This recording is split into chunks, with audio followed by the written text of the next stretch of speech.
El libro del profeta Jonás, que lleva por nombre del mismo profeta, consta de 4 capítulos. Nadie lo escribió. ¿Cuántos capítulos? 4 capítulos. Es un libro diferente a los demás profetas menores. ¿Por qué es un libro diferente, hermano? Porque aquí nos va a marcar la historia del profeta, ¿ok? Nos va a marcar la historia del profeta, y a diferencia de los que hemos estado escudriñando, Dios hablaba a través del profeta y el profeta decía palabras, pero en este libro nos va a dar una historia que a grandes rasgos mis hermanos que participaron ahorita la fueron comentando. El profeta Jonás, hermano, se va a encontrar en un periodo importante, en el periodo de la capital del imperio asirio, que es el que estaba dominando el antiguo oriente. Vamos a colocar un mapa, por favor, si está muy flaco, si no, si hay que traerlo. Colocamos un mapa, no quiero un mapa, por favor, que solicitamos ahí.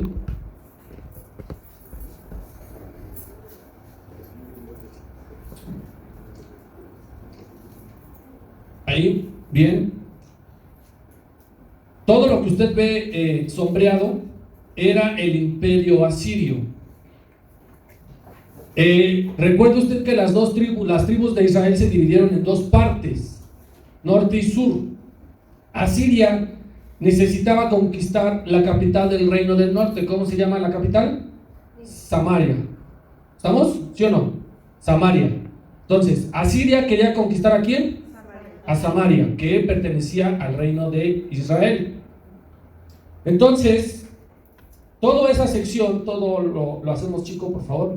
Toda la sección que usted va a ver sombreada era el imperio asirio. Dígame, por favor, que era un imperio muy poquito, era poquito, o era mucho. Mucho. Entonces, este libro del profeta, Dios lo envía a Nínive. Ahí está, a Nínive, que era una ciudad muy importante, que eso es lo que vamos a escudriñar el día de hoy. Y a este estudio le hemos titulado el estudio de Jonás. Ahora sí ya ponemos nuestra diapositiva. El estudio del libro del profeta Jonás, quedamos que llevaba acento en la A, por favor, el cual lleva por nombre elegidos para ser un instrumento de Dios. Elegidos para ser un instrumento de Dios. Este libro, hermano, a muchos nos va a gustar, otros ya se saben la historia por completo, otros quizás vayan a hacer referencia a qué les puedo yo enseñar, pero la historia que les estoy mencionando de 4 capítulos es muy importante para nuestra vida, hermano. Este libro está lleno de figuras. Diga conmigo, figuras. Hay muchas figuras, hermano. Tiene un estilo narrativo diferente a los demás. Es un estilo único, en el cual, vamos, los que van anotando, quiero que sepan algo importante. Este estudio, hermano, este libro del profeta Jonás, es como si fuera esta figura. Este es un rectángulo. Si yo lo doblo a la mitad, ¿qué tengo? ¿Cómo se le llama? Está chida esa revelación para mí. Pero si yo tengo una figura y la parto a la mitad, ¿cómo se le llama? Es que simétrico. ¿Cómo? Simétrico. Entonces, si partimos a un círculo a la mitad, es simétrico. Lo que hay en un lado, ¿hay qué? En el otro. Eso es simétrico. Bien, está chida esa revelación de un medio. Es simétrico este libro porque, como tiene 4 capítulos, se parecen en cuanto a la revelación y en cuanto a lo que está sucediendo el profeta. Por eso le digo, este estilo narrativo único nos va a llevar a unas figuras que a lo mejor alguno de ustedes las sabe. Ahí escribimos y preguntamos quién escribió uno, pero hay más. En cuanto a los personajes, hermano, estos personajes están llenos de estereotipos. ¿Por qué? Porque los personajes que aparecen en esta historia, acuérdense esto que le voy a decir, van a ser lo contrario a lo que nosotros creemos o creeríamos que debieron haber hecho. Repito, los personajes que aparecen en estos 4 capítulos harán lo opuesto a lo que uno creería que debieron haber hecho. Todavía sin mencionar y sin entrar de lleno a la historia, porque iremos escudriñando. Entonces, este libro, hermano, que es simétrico y que tiene un estilo narrativo único y diferente a los profetas menores que llevamos hasta el momento, mucha gente piensa que no es histórico, o sea que es como una fábula, una historia, un cuento, una leyenda, un mito. Pero esta historia que usted y yo conocemos y que la estaremos escudriñando de manera diferente, sí fue verdad. Ahorita lo vamos a ver en tanto lo histórico como revelación y fe. Para este estudio, hermano, para este libro, requiero yo que usted preste atención, preste sobre todo su fe, porque a lo mejor desde chiquitos nos contaban las historias de la liebre y la tortuga, o el lobo y los cochinos, pero esta historia, hermano, está llena de figuras espirituales y sobre todo a todos nosotros nos va a hablar de manera distinta este libro, justamente este libro del profeta Jonás. ¿Amén? Amén. Vamos a comenzar. Dice la palabra de nuestro Dios en el capítulo 1, versículo 1. Repito, el día de hoy veremos introducción e historia. Vino palabra de Jehová, ¿a quién? A Jonás. Este libro, hermano, del profeta Jonás, como ya le dije, aparecerán personajes, situaciones, fenómenos físicos. No fue coincidencia, no me puse de acuerdo con mis hermanos, pero los cantos que se entonaron, todo fue respecto a la creación. El último ni mandado a hacer. Amén. Jonás tiene un significado muy peculiar, único, y todos nosotros nos tenemos que identificar con el profeta Jonás. El profeta Jonás, su nombre significa paloma. ¿Qué significa? Paloma. O sencillo como una paloma. Eso es lo que significa el nombre de este profeta Jonás.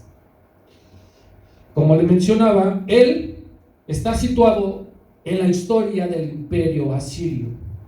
Todavía el reino del norte todavía no se había conquistado, todavía no estaba conquistado. Todavía estaba ahí Jonás. Él está situado en el periodo de los 793 a los 753 antes de Cristo. Antes de que el imperio asirio conquistara a la tribu del norte. El profeta Jonás aparece en esta fracción de tiempo gracias a un versículo en la palabra en donde él vemos que sí es profeta, pero pues andaba en malos pasos. Él aparece en el segundo libro de los Reyes.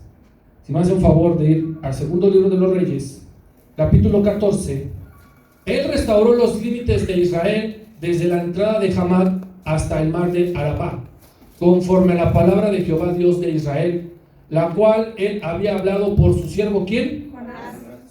Hasta ahí, Jonás.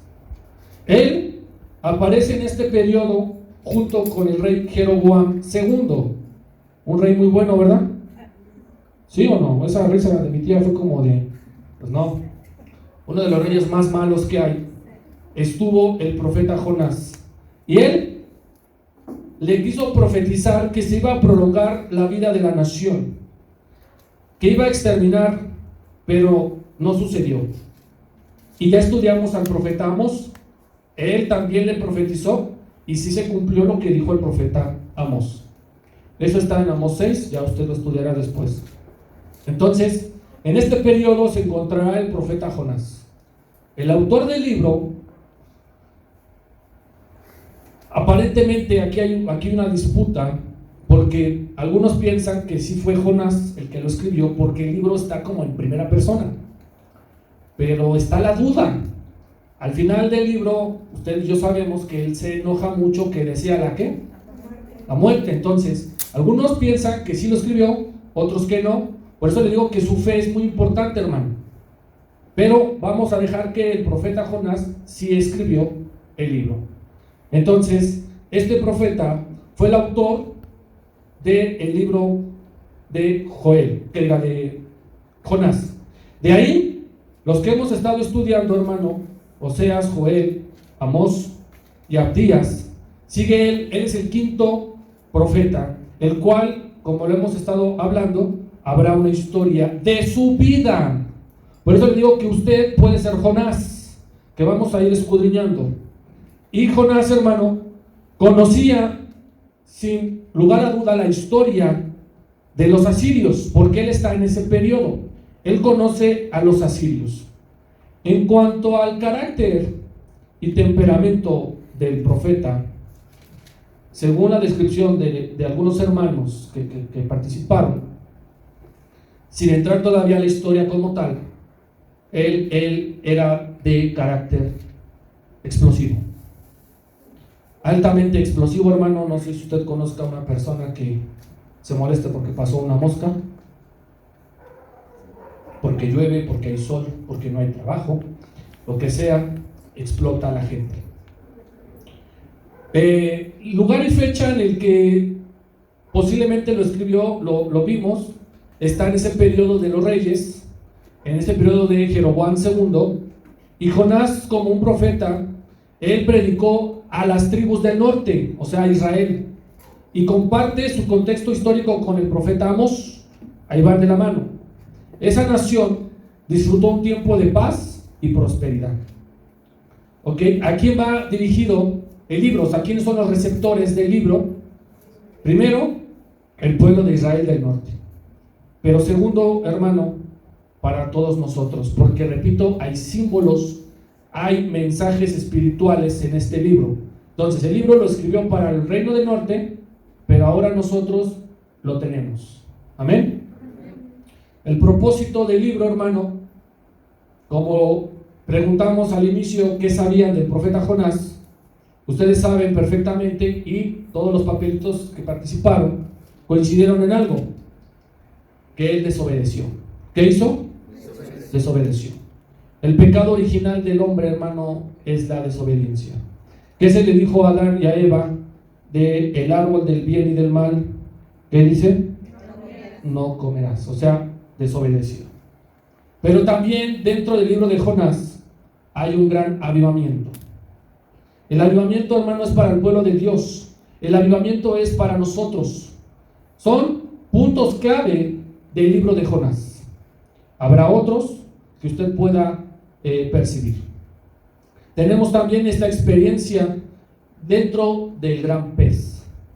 Veremos estas figuras de cada uno de los personajes que aparecerán en esta historia.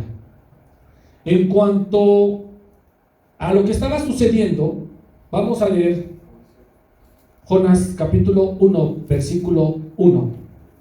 Dice así: vino palabra de Jehová a Jonás, que significa ¿cómo?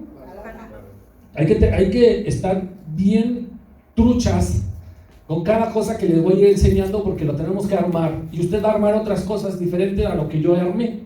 Entonces, Jonás, ¿hijo de quién? Amitai. Y como yo le dije al inicio, esta historia mucha gente piensa que es una historia de animales, una fábula. Pero es histórico. ¿Por qué? Tenemos dos referencias. Una, y la más importante, que el Señor Jesús la citó. ¿Cómo? La citó. Si hubiera sido una historia, no la cita. Repito, como fue una historia verdadera, el Señor Jesús, ¿qué hizo? La citó, la dijo. Y la segunda viene por revelación. Vino palabra de Jehová a Jonás, ¿hijo de quién? Pregúnteme, por favor, ¿qué significa el nombre de su padre? ¿Qué significa el nombre de su padre? Verídico. ¿Qué significa? Verídico. Entonces, ¿es una historia qué? Verídica. Verídica. El nombre de su padre significa verídico o un hecho que realmente sucedió, algo que pasó. Entonces, yo no quiero que cuando usted estudie, escudriñe la historia, la vida del profeta Jonás, a los niños se les cuente que simplemente se lo comió un pez y ya, porque trae mucha enseñanza. ¿Amén? Entonces, algunos críticos, como yo le digo, ponen en tela de juicio esta autenticidad del libro del profeta Jonás, como si se tratara de una leyenda, un mito o una fábula. Pero yo le digo, hermano, bajo fe, que es verídico, sucedió, pasó la vida de Jonás en 4 capítulos, algo que a nosotros nos ha pasado. Inclusive nosotros podemos ser Jonás, podemos ser como esa paloma, es un ave, usted la ve y la avienta usted ahí, panecillo, y se juntan, pero es un ave que no es difícil, más bien que es difícil domesticar. Es un ave, hermano, que en cuanto tú te acercas y sientes la presencia, se va. Repito, llega el ave, la paloma, pero siente la presencia de alguien y ¿qué hace? Se va. Analice eso. Jonás es una paloma y muchos de nosotros somos como Jonás. Tenemos que identificarnos como el profeta Jonás. Y aquí hago una pregunta: ¿a quién se le ocurre huir de la presencia de Dios? Solamente a Jonás. Pero hay muchos como Jonás que huyen de la presencia de Dios. Hijo de alguien que sucedió. Así que esta historia es verídica.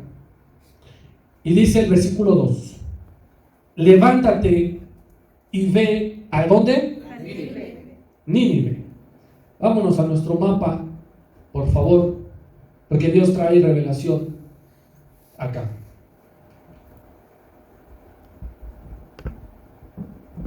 Nínive actualmente hoy es un país pues con, digamos, tecnología en la armada, petróleo,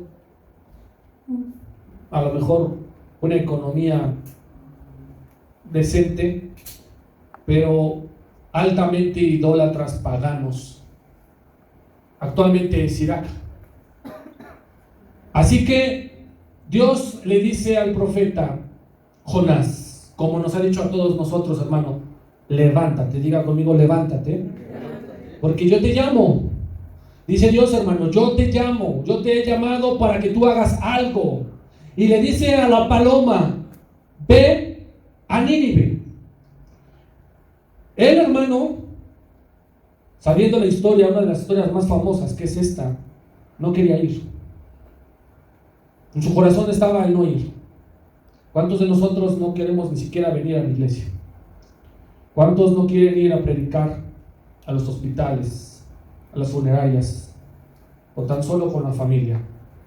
Él no quería ir a Nínive porque Nínive no era cualquier cosa, hermano. Había una situación política, social y económica y espiritual en Nínive. Estos conocimientos los sabía el profeta. Nínive no era cualquier ciudad, hermano. Él no quería ir. De entrada, la palabra de Dios nos indica que tenía una cantidad grande en habitantes. No era como un pueblito acá del Estado de México, ¿no? Era una ciudad grande con 120,000 habitantes. Eso lo dice capítulo 4 del profeta Jonás, versículo 11.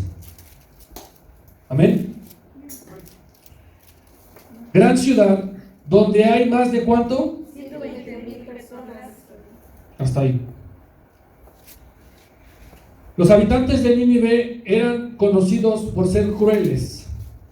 Cometieron atrocidades contra las mujeres, contra los niños y los ancianos.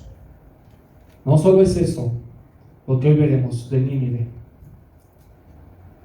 Tanto Siria como Asiria eran débiles, hermano, porque permitieron que el rey Jeroboam entrara a la idolatría, y a través de la idolatría que éste permitió de los becerros, fue como el reino del norte de Israel perdió fuerza.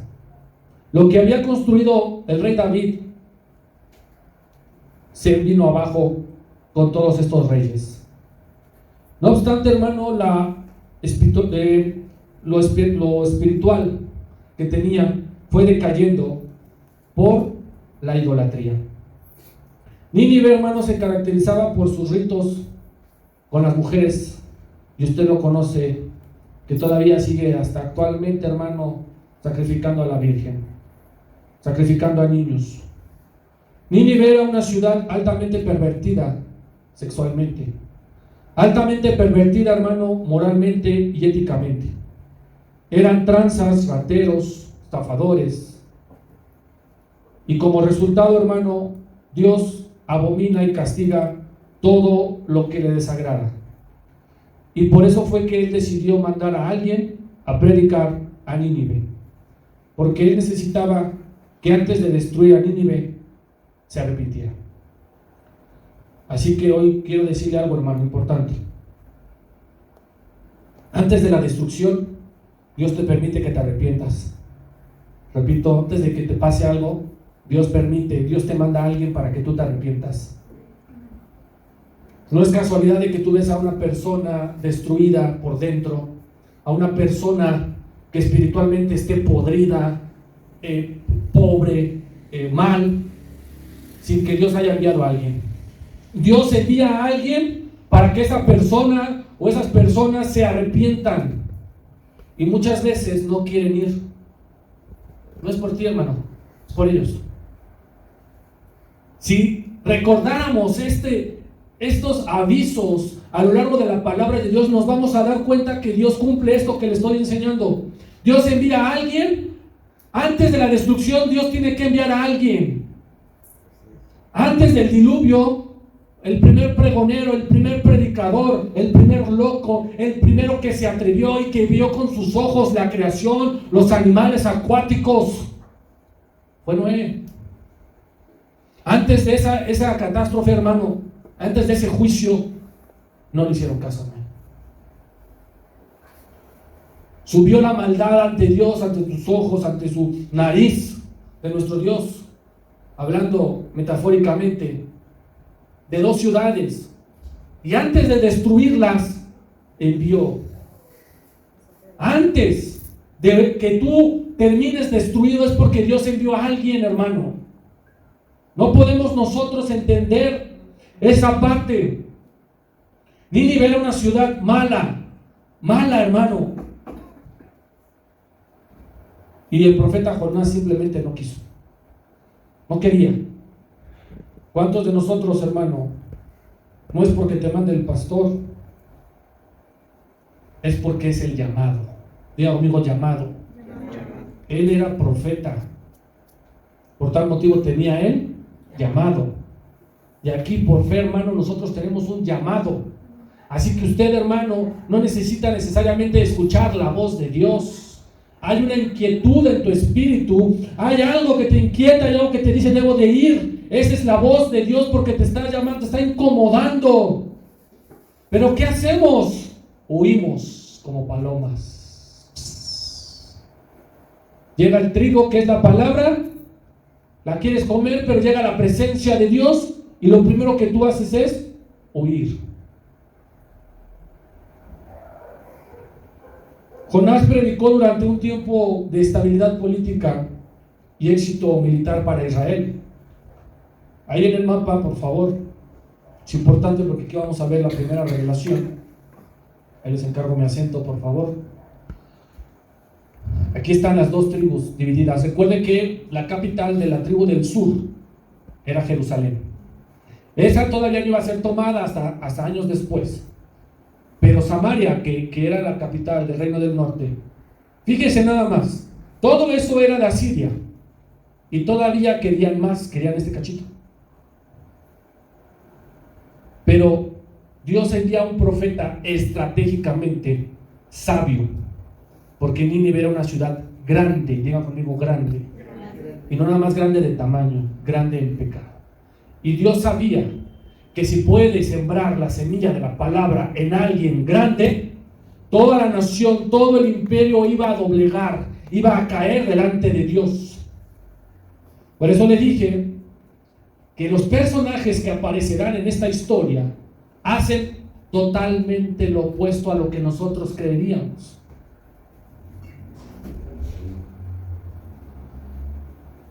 Jonás, cuando estaba predicando en esta estabilidad política a Israel, Asiria trataba de conquistar el reino del norte. Ellos trataban de conquistar, pero Jonás sabía perfectamente la situación que estaba viviendo Nínive. Por eso es que él, hermano, en su corazón, recuerde que desde el corazón vienen estas intenciones, pero más que las intenciones, al punto que quiero llegar, es cuando alguien dice no. O sea, usted mismo dice, yo cuando digo no es no, yo no. Así dice, además las mujeres. Yo cuando digo no es no. Jonás en su corazón había dicho no. Todavía no sabía ni qué ni cómo. ¿Por qué? Porque tenía los antecedentes de Nínive. Hermano, que los antecedentes de las personas, de las naciones, de los reinos, de tu familia, de tu apellido, no te achiquen, no huyas, enfrenta, no te vayas. Jonás, hermano, dice ahí la palabra, levántate y ve a Nínive, aquella que gran ciudad.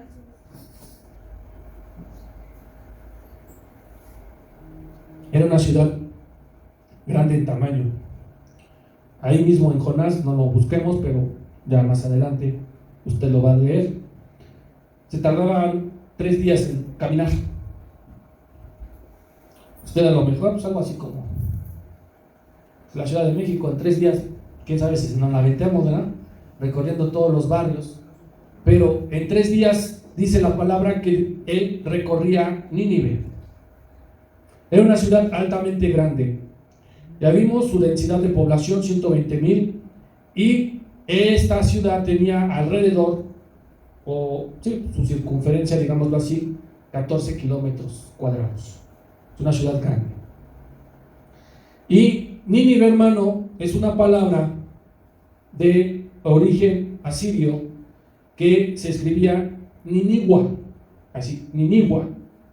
Y esta ciudad, hermano, llegó a ser la más importante bajo el mandato de los medos y los babilonios después, porque usted sabe que Babilonia conquistó toda esa sección.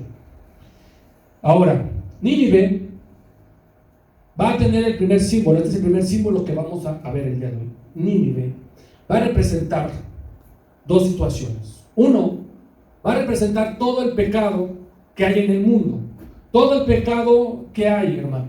Nínive. Por eso Dios envía a un profeta para que esa ciudad se arrepienta y sane. Pero los ninivitas también van a representar a todo el pueblo gentil.